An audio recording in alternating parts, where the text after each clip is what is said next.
Ron DeSantis has been going hard against communism in all forms for the past couple of years now, and it's been glorious. And I thought we'd just have a quick roundup and go through the things he's done, because he has recently declared that November the 7th is Victims of Communism Day. Are there any victims of communism, Callum? Several million. Yeah, there are. And you can find out more about that if you'd like by going to lotus.com and checking out our book club on Mao's Great Famine by Frank Dicotta. What was the worst thing in this for you?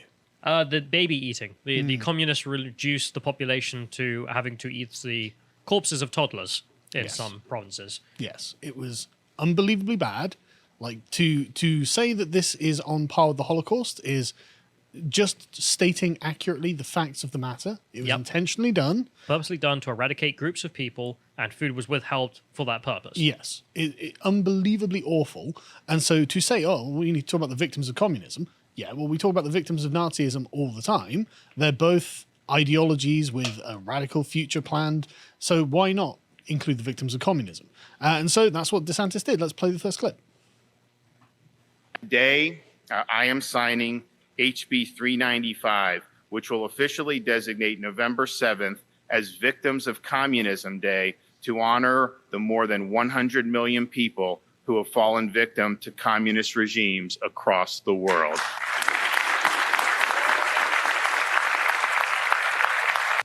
Perfect. That's exactly what I want to see. American flag in the background, bunch of Americans being like, yeah, no, communism bad. End of story. Exactly what I want to see.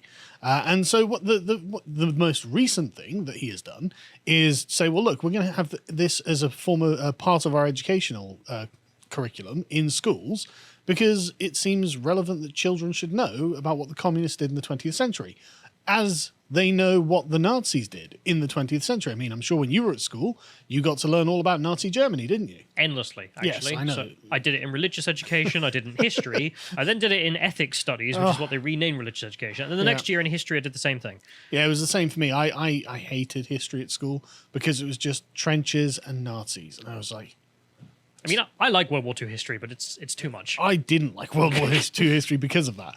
And so DeSantis is like, well, we may as well learn about this other kind of genocide. And so beginning in 2023-24 academic year, high school students enrolled in Floridian classes will get 45 minutes of instruction on each 7th of November, describing how victims suffered under these regimes through poverty, starvation, migration, systemic lethal violence, and suppression of speech. Based. Completely fair. And that's not even like going overboard. Like, it's not like, every year, every day, like these students are going to have it battered into their heads, which is why DeSantis is not yet the God Emperor.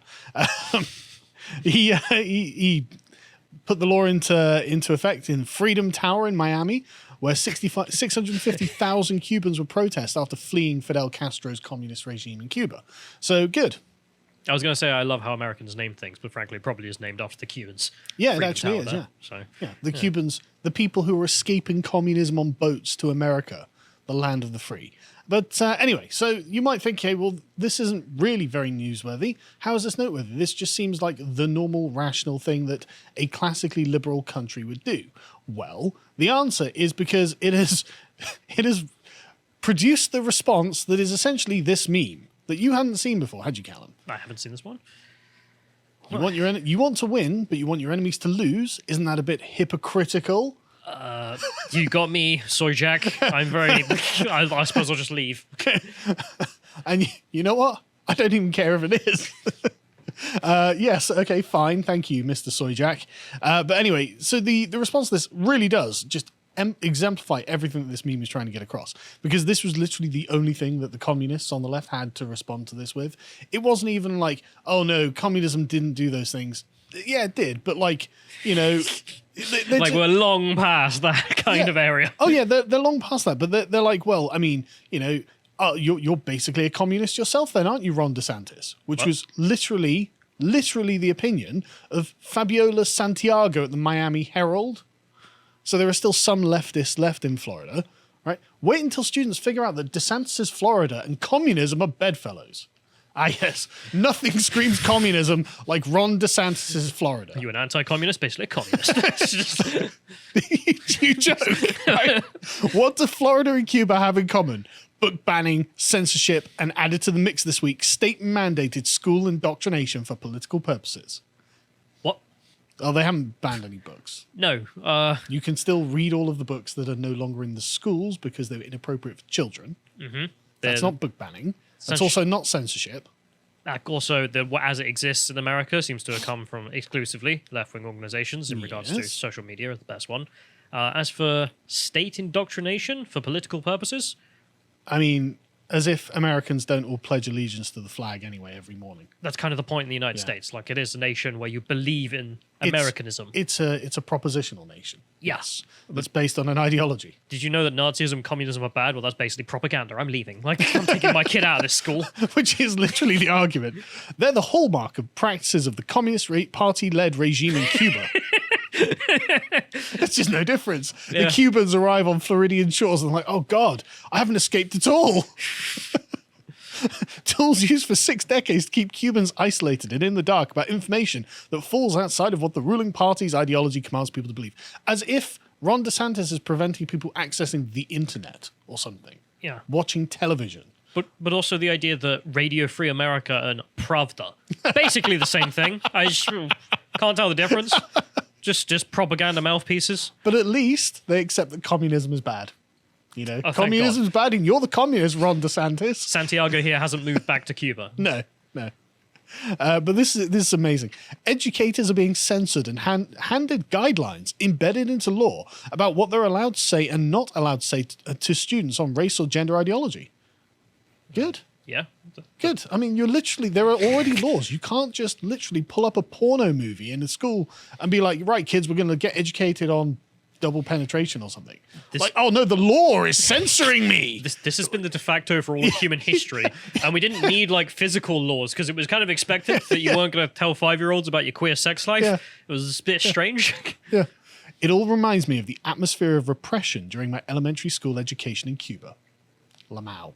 Anyway, so the thing that he's complaining about really, one of the things is... No, just imagining Mr. Garrison walking in with a strap on versus some guy just being like, hey, did you know the West is free? I'd be like, well, you censor this, censor that. That's the same thing. Not that free, is it? Basically communism. And this, of course, he's referring to the Stop Woke Act that was signed earlier this year. Oh, no, workers' rights. Yeah, I know. It's amazing. The lies about this. And everything they're saying is basically a lie as well. And I hate to say it, because you don't just want to say, look, they're just lies. They're just lying about everything. But they are actually lying about everything that Ron DeSantis has done. For example, as they say in Red State here, even a cursory glance at the text of the bill would prove that the statement that this is to prevent education on racism is a lie. They're saying, oh, you're not going to tell people that America had racial slavery or segregation. Yeah, we are. Yeah, of course. It's fine. Of course. Like, historical reality isn't bothered by this. The issue the proposed training, the proposal addresses, isn't training about Black history, LGBTQ issues, and other concepts of injustice and discrimination. The bill itself says that required trainings cannot put forth racist ideas. As in, they can't be in favor of it, which seems perfectly reasonable to a liberal. Like, you can't be in favor of Jim Crow or critical race theory. Yes. You're basically banning us talking about slaves. No, banning you talking about slavery is a positive. Yeah, exactly. But if that's the only way you can talk about it, the Uncle Ruckus version of history. Yes. And that's your problem. Literally the text is, members of one race, color, sex, or national origin are morally superior to members of another race, color, sex, or national origin. You're not allowed to say that. Which seems totally reasonable, not to indoctrinate children into thinking that they're inferior or superior because of their race. But my understanding is this has also been de facto, given the Civil Rights Act. Yes. It's just that didn't encompass critical race theory because of an oversight in regards to enforcement. Because critical race theory didn't exist when it was drafted. Yeah, so now this is to catch up with the modern left. Yes. An individual, by virtue of his race, color, sex, or national origin, they can't say that an individual, by virtue of his race, color, sex, or national origin, is inherently racist, sexist, or oppressive, whether consciously or unconsciously. And you can hear the critical race theorists going, yeah, but we're saying all white people are oppressing all black people all the time. It's like, yeah, that's wrong. Get out the classroom. Yeah, you don't. Yeah, exactly. You shouldn't be teaching children. An individual's moral character or status is either privileged or oppressed, is necessarily determined by his race, color, or blah, blah, blah. So women aren't just oppressed by the virtue of the fact that they're women. You're not allowed to teach that. Women, listen, Untermensch, the loser gender. You can't teach that, as the feminists have been doing for quite some time. Women are a bunch of losers. Look at the CEOs. 30% women. Losers. And it's like, look, feminists, I think you should just go a bit easier.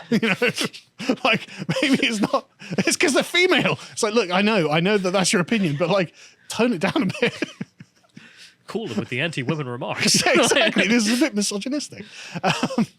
So anyway, we get the opinion of one Floridian journalist who I'm going to describe as a lefty, even though I know nothing about him, because he's like, the parameters of... Check mark. Good yeah, enough. exactly. Check mark. Good enough for me. Parameters of Florida education. Teaching about victims of communism good. Teaching about victims of racism bad. Yep, that's it. All black people are victims of racism at all times in all places. Someone should probably tell Oprah Winfrey. What kind of racism? Only from white people. No other group on earth. Not allowed to talk about that. No. So anyway, in 2021, Florida banned critical race theory, which is what this person is complaining about, which is good, obviously. The CNN reports, and I love the reporting on this, Florida has become the latest state to ban critical race theory, continuing the growing charge by Republican lawmakers against schools teaching about systemic racism. Yeah, because systemic racism is an interpretation of the facts.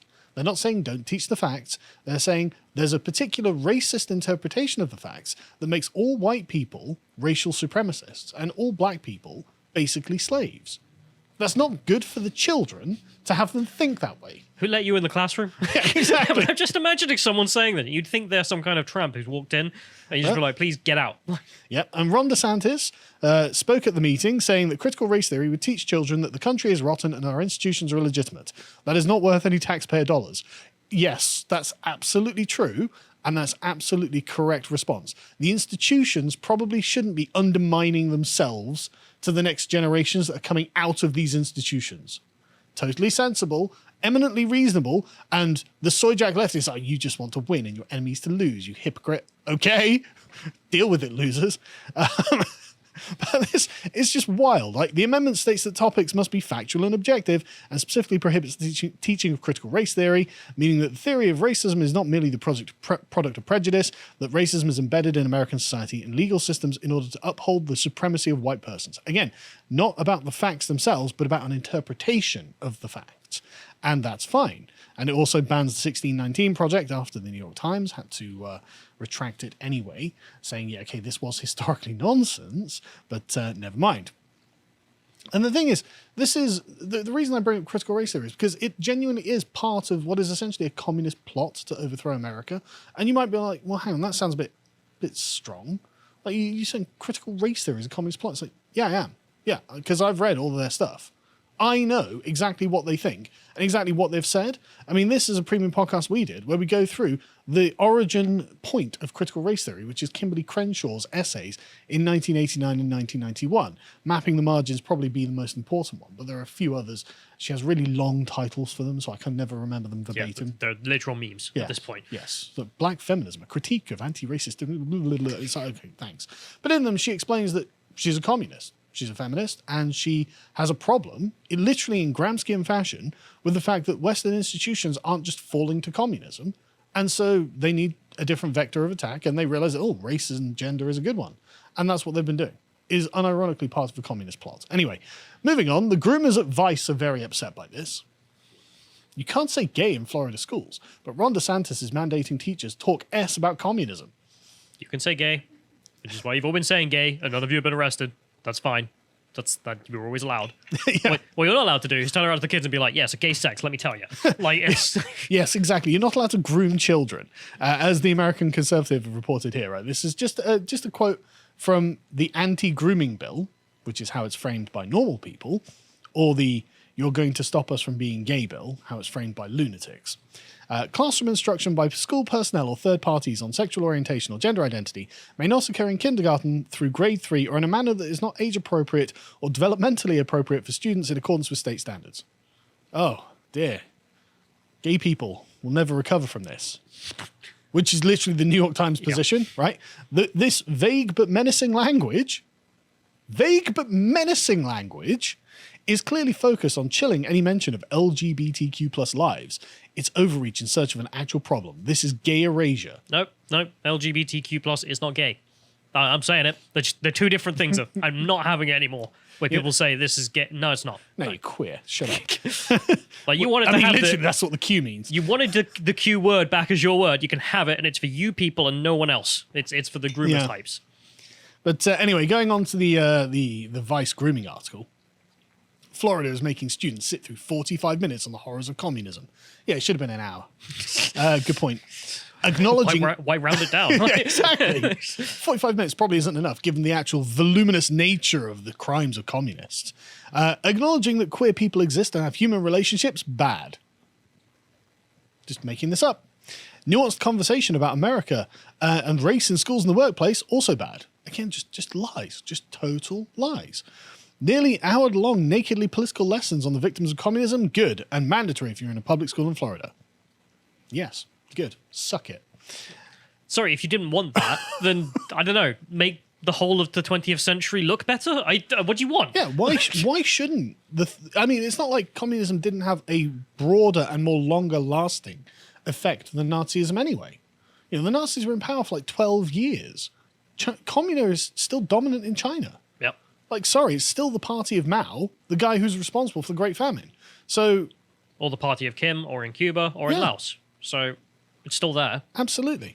Anyway, you get other activists, and we'll end on Tim Wise, who's my favorite communist activist, if I can dare say that I have one. I love look at this response. If you can scroll down a bit, you can see the headline on this. So DeSantis signs the bill against mandating communism lessons in class, and Tim Wise, more disregard for free speech.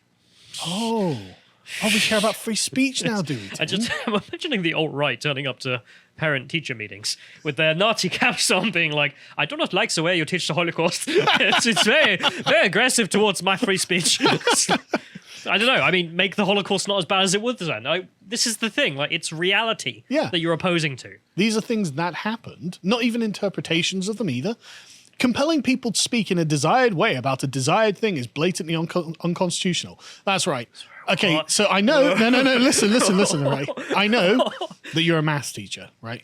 And we're going to compel you to speak in your maths class about addition, subtraction, division, multiplication, right? That's compelled speech. It's unconstitutional.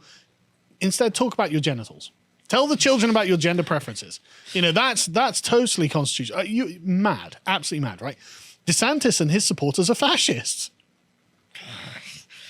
Again, with going back to the compelled speech is unconstitutional again, as if like you must As tell them if your pronouns aren't the issue here. yeah, but also just being like, you must tell them that the Holocaust was bad. Oh my god, my free speech. Like, This is an outrage. it's like, mate, you're being paid by the state to tell them about the historical reality.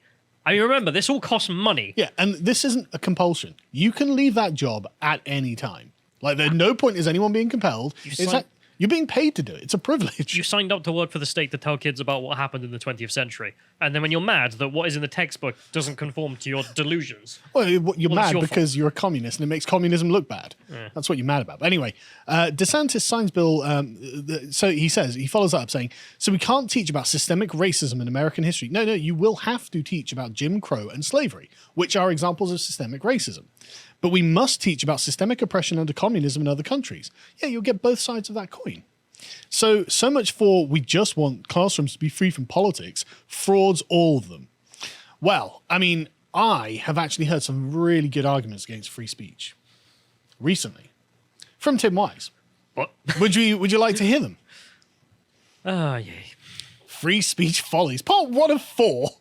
Of my big long essays about why you don't Yes. have rights. That's exactly it. I mean, this So Tim Wise going, well, so much for free speech. Well, I wonder who destroyed free speech, Tim. I mean, this has been a funny moment the last month. I mean, this in which they're just all of a sudden appealing to the right, being like, no, but free speech to say that communism did nothing wrong to Yeah. kids. So we'll and give also them- with the abortion stuff, they're like, no, but my right to choose, right? Yeah. It's like, eh, So we'll give get the them vaccine. the anti-choice arguments, the anti-free speech arguments. Speech is free, platforms are not, and no, you are not entitled to be heard.